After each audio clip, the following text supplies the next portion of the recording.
خب میریم سراغ فصل 2. خب وضعیت‌های سیستمیکی که میتونن با بیماری‌ها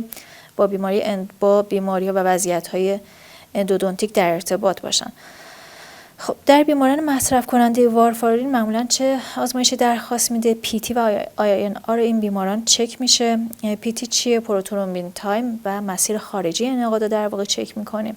در بیمارانی که هپارین مصرف میکنن PTT یا ترومبوپلاستین نسبی و اکتیو PTT بررسی میشه که این مسیر داخلی انعقاد رو بررسی میکنه.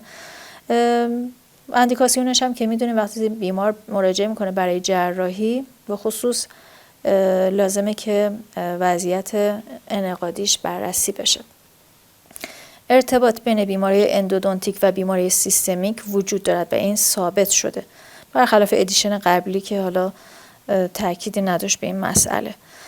برای ارتباط بیماری قلبی عروقی و دیابت با بیماری اندودونتیک ریسک متوسط وجود داره. همه اینا میتونن تو گزینه‌ها به صورت صحیح غلط یا اینکه حتی به عنوان یه سوال مطرح باشن. ارتباط بین تعداد سالهایی که بیمار ضایعه PA داره و بروز بیماری قلبی عروقی در مردان جوانتر از 40 سال تایید شده. پس مردان جوانتر از 40 سال و هر چه تعداد سالهایی که بیمار ضایعه PA داره و درمان نشده، ضایعه پری‌آپیکال داره و درمان نشده، با بروز بالاتر بیماری‌های عروقی و کرونری. در مطالعه در بیماران با سابقه MI تعداد دندان‌های از دست رفته و دندان‌هایی که ضایعه پری‌آپیکال دارن نسبت به افراد سالم بیشتر بوده و این هم تایید شده. در افراد مبتلا به دیابت شیوع ضایعات اپیکال بیشتر بوده. نتایج بلند مدت درمان اگه ضایعه اپیکال نداشته باشیم و فقط یه وضعیت اندودونتیک باشه، پالپ وایتال باشه، مثلا یه پالپ ملتهب یا پالپیت برگشت ناپذیر برای مثال داشته باشیم، نتایج بلند مدت تفاوتی با فرد سالم نداره. تنها تفاوت وقتی ایجاد میشه که ما ضایعه پری‌آپیکال داشته باشیم که باعث به خاطر وضعیت سیستمیکشون مقاومت به درمان ایجاد میشه. نکته بعدی در افراد مبتلا به دیابت، خصوصا افرادی که قند خونشون بالاتر هست، یعنی کنترل خوب قند ندارن و عفونت اندودونتیک هم همراه با اون باشه، شانس بهبودی کمتر میشه.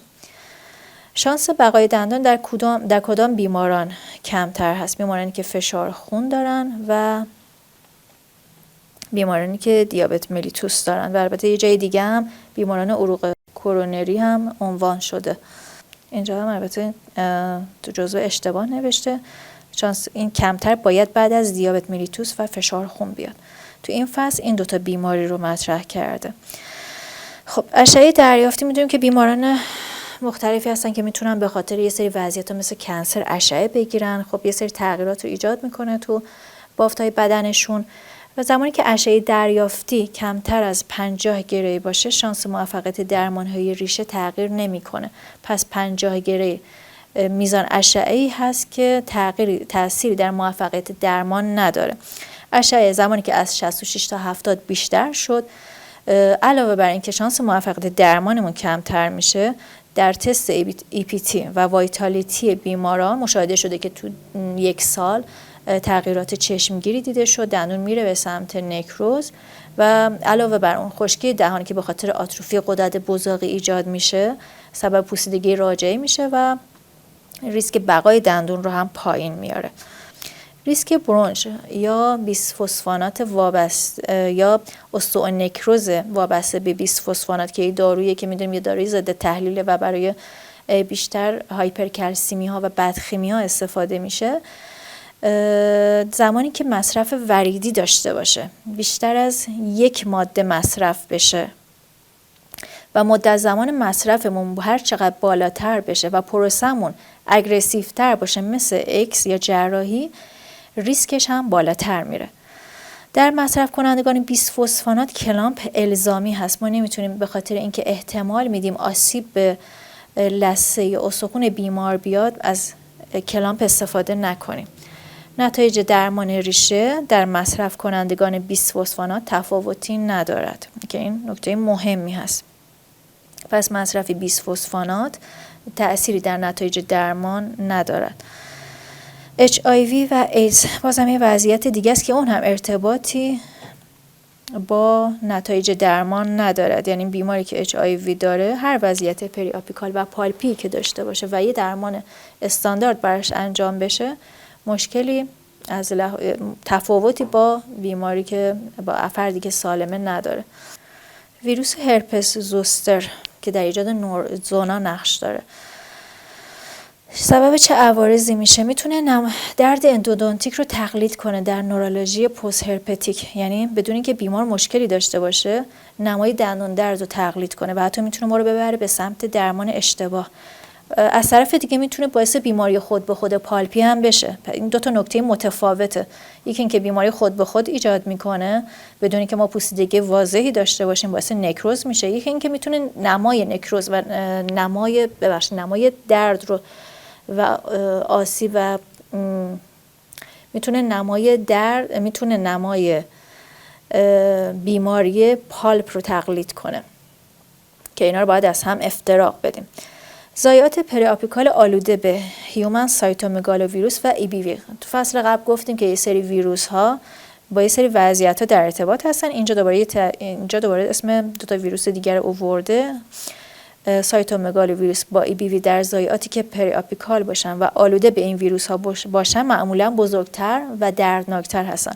بازم تاکید میکنم این دوتا ویروس ایجاد نمیکنن اون ضایعات پری آپیکال رو، ولی وقتی آلوده میکنن اون ضایعات رو در اون سلول هایی که تو اون ناحیه وجود دارن معمولا با ضایعات بزرگتر و دردناکتری همراه هستن. ولی برای مثال در مورد ضایعات آلوده به HSV این گونه نیست. در ضایعات جدا شده، در ضایعاتی که آلوده به HSV بودن نسبت به ضایعاتی که آلوده نبودن هیچ تفاوتی از لحاظ ویژگی وجود نداشت.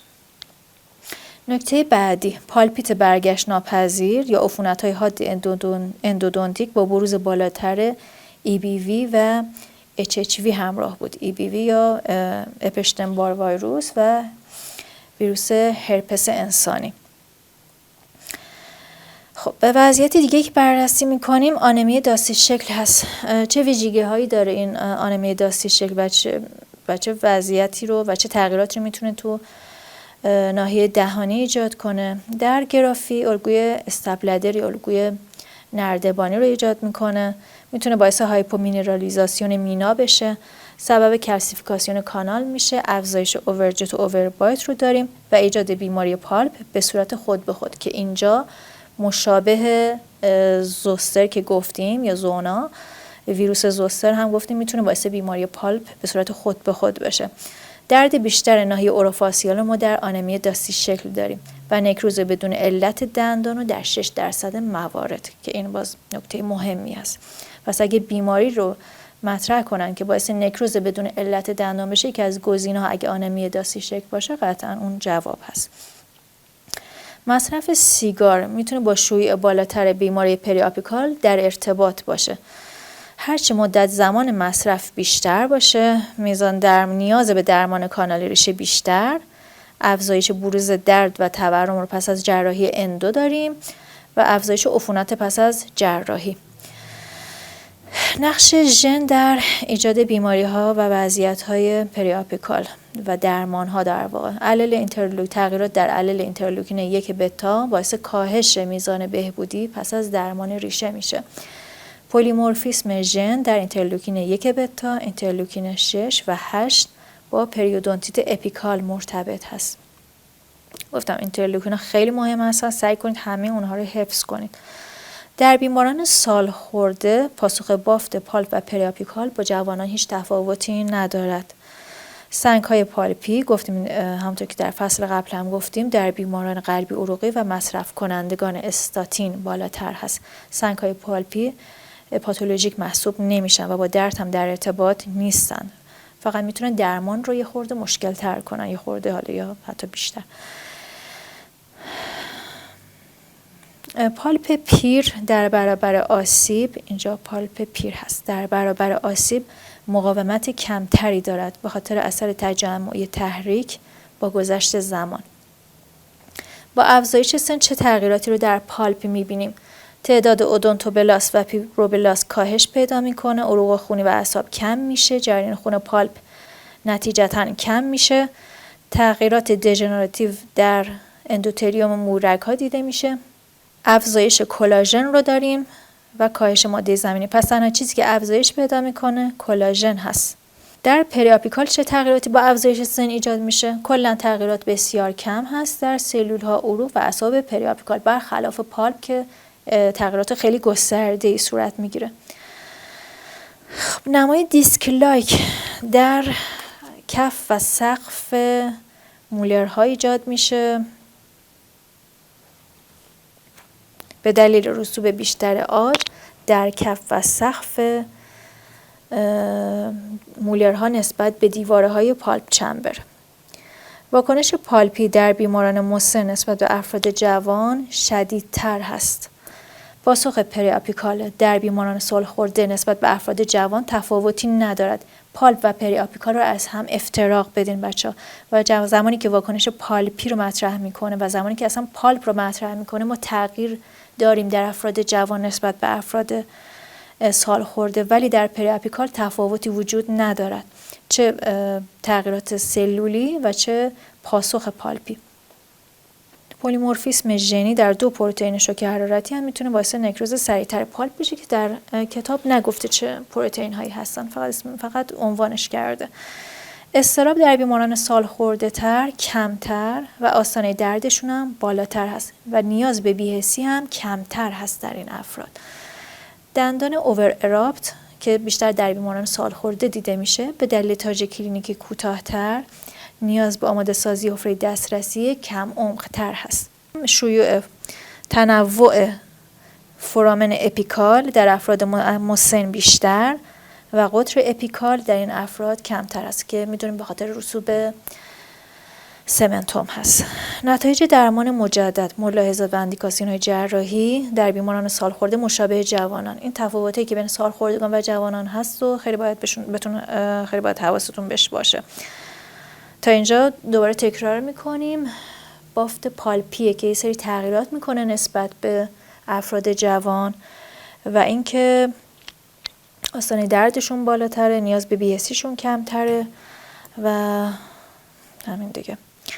ولی نتایج درمان ها همه در این افراد مشابهه. بافت استخوانی و بافت نرم در بیماران سالخورده باز هم همونطور که گفتیم مشابه جوانان پاسخ میده، ولی این روند آهسته تر هست. یعنی ما اگه انتظار داریم برای مثال در جوانان 2 هفته بافت ترمیم بشه، برای مثال 1 هفته اونها زمان بیشتری رو میگیره. کنتراندیکاسیون مصرف انسید در چه بیمارانی هست؟ بیمارانی که سابقه ام‌آی قلبی دارن، بیماران کلیوی چون متابولیسمش در کلیه است و بیمارانی که آسم شدید دارن چون میتونه شروع کننده واکنششون بشه. عوارض جانبی پس از جراحی باز هم مثل نکات قبلی مشابه افراد جوان هست، ولی احتمال اکیموز در این افراد بیشتر هست. خب پس تا اینجا تفاوتی که بین افراد جوان و پیر وجود داشت گفتیم تو سلول های پالپی که همه به سمت کاهش میره به جز کلاژن.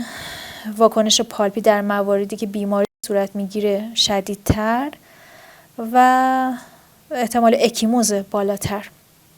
در بقیه موارد کاملا مشابه هم هست.